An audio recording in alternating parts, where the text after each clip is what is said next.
Welcome to the Next Gen podcast, where we dive into the journeys of young entrepreneurs making waves in the industry today. I'm your host, Dorian Gilmartin.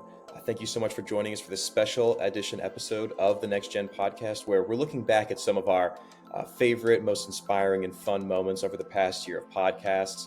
Whether you're a longtime listener or just discovering us today, this is your chance to experience the very best of Next Gen. So let's jump in.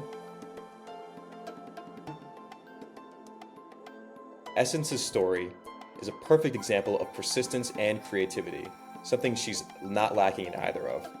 Building a brand from scratch takes courage and vision, and she's living proof of what dedication can achieve.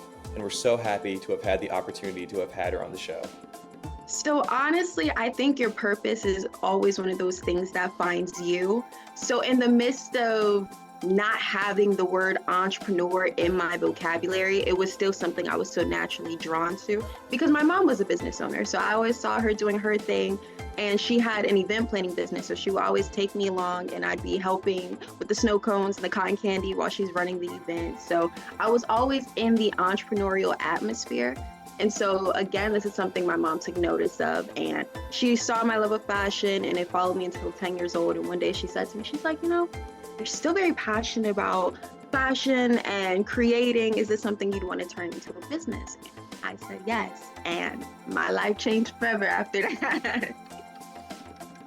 One thing they don't tell you is you have to do a lot of things you don't like in order to do that thing that you love.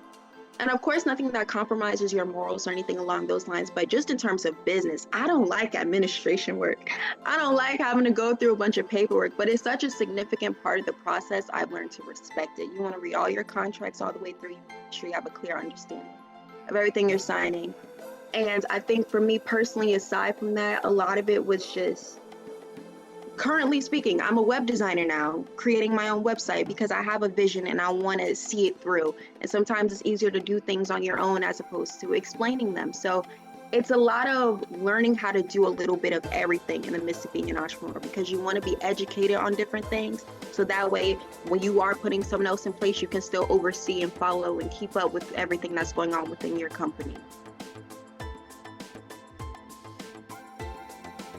Gabby's insights remind us that every step, even the challenging ones, can lead to something incredible if you stay focused. I really appreciated just how honest she was with the difficulties and roadblocks that come throughout the journey of being an entrepreneur. Her honesty made for one of my favorite interviews of the year so far. I think I would first say, obviously, the book, which is really cool. I'll pull it up right now. But Yeah, this I is like cool. that. Yes.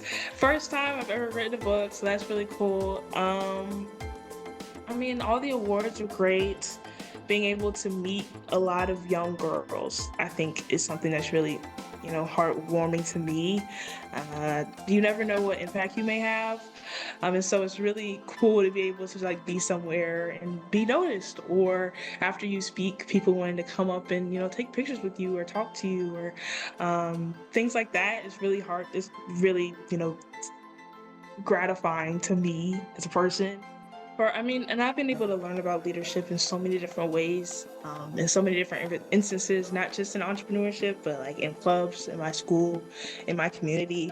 I think one of the main things that I learned from each and every one of them is learning that people communicate in different ways, and that even though you may say something or you may mean something else, somebody may interpret it completely different, and that you have to really cater yourself and your emotions and your communication, not necessarily your emotions, because obviously if they're real, you want to be able to get them out, but really just the way that you communicate them is something that's super huge. Caden Harris was such a fun interview. He was our second interviewee, and just to see someone so young who's achieved so much already in their life was both very rewarding and exciting to see, because he's done so much already. How much more is he going to do in the future? The sky is the limit for this kid. His energy and spontaneity just really remind us that creativity is just as much about enjoying the process as it is about results. And I think he showcased that perfectly. He's the perfect example of the young modern entrepreneur who's excited to get into the field. And while I was actually there, my mom called me while we were in the middle of an award show for the thing, and she said, get your dad on the phone right now. So I ran to my dad, who was in the middle of a conversation, and I said, Mom wants you. And he thought maybe something was wrong or that there was an issue. But she told us both that the White House had just emailed us, and they said that they wanted us for a speaking event that the Friday. And guess what day it was? What day? It was a Monday, and we were leaving the next day. So we literally had to get our flight booked and be there by Thursday so we could be there for the speaking event on Friday. One thing that I always tell people is that you want to make sure that you're following your gift, because God gives everyone a gift. You just have to figure out what that gift is and implement it into your life. And a lot of times people say follow your passion, but sometimes your passion may not be the thing that always leads you to success. But that's not to say that your passion can't come true or that your passion can't be your gift. But one thing I always say is making sure that you follow your gift, because I have a passion in wrestling, but I'm most likely not ever being a wrestler. Denny Derenberg was such a fun interview. I have a dog myself, and it was so cool just to talk about this great app. It's a fantastic idea, and I was surprised, that it hasn't already been done by a big company somewhere. But Denny's authenticity and humor, honestly, was my favorite thing about the interview. It was just such a refreshing vibe. Oftentimes in the entrepreneurship journey, we talk about the setbacks and roadblocks, but Denny's was all go, go, go. And the humor that they brought to the episode are what I feel like make the Next Gen podcast so memorable. It's these honest conversations with young people that sort of like lift my day up, and I love listening to them in my own spare time. Who are some entrepreneurs or business leaders that inspire you personally? Steve Jobs. Any reason why? His attitude to design, and his attitude to building things really inspires me. Like, the quote, design is not just what it looks like and feels like, it's how it works, is really the kind of philosophy I take with Dog Advisor. What's one fun fact about you that most people don't know? I don't own a dog. That actually caught me when you mentioned that. I was like, no way this guy doesn't own a dog. That actually caught me off guard. That's interesting. Are you considering ever getting it? I think you mentioned earlier that you were, actually. Yeah, I am. I'm still trying to convince my parents, but obviously, living in London, it can be quite challenging in a flat to sort of take care of this thing whilst also studying and university applications. So, yeah.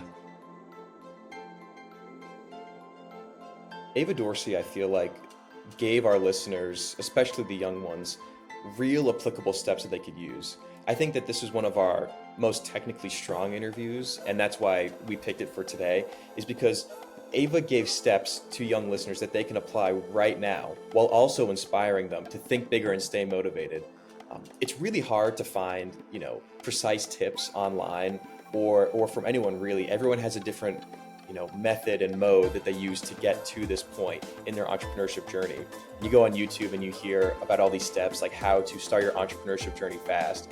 But Ava gave very concrete tips that can be applied to pretty much anyone, young or old, or people who are experienced within the field already, and talked about just how you can apply them to your everyday ritual and keep steadily building up your entrepreneurship business. This was a fantastic interview and really showed me personally the insights into the everyday life of your average entrepreneur. This balance of school, friends, running a business, I'm sure college applications, just all this random stuff that a teenager has to go through. How do you balance all of this while maintaining a successful business? I would just say taking it one day at a time. I've tried, before I used to say planning and making sure I had everything planned out, but sometimes that doesn't, my plans wouldn't always, it wouldn't exactly go how I would want it to, on paper. And I feel like it would make me feel just like I didn't do anything that I was supposed to, or I got nothing done. So really just taking it day by day and just having a few things that I wanted to get done in a day. Maybe not even writing them down, but just having them in my head and just focusing on certain things. I want to be someone that can help someone find like what they want to do, find their passion, making sure that they're, you know, happy with what they're doing and that they enjoy what they're doing. So I think that is so important in making sure that like you are taking care of yourself and you're happy and you like actually enjoy what you're doing. That wraps up this special edition episode of the Next Gen podcast. I want to thank you all so much for listening in today, and thank you to all of our incredible guests because, you know, without them, the show would not be possible. And the same goes for you, the listeners. I want to thank you so much, even if this is your first episode, it's your second, really any, and if you've interacted with any other Pitch Labs content, thank you so much. I love what we do here. I think that we're such a positive force for good in this world, and without you, it wouldn't be possible to spread, and this is who we really do it for. Don't forget to subscribe, leave a review, and follow us on all social media platforms for more behind-the-scenes content. Until next time, keep creating, keep hustling, and stay inspired. Thank you.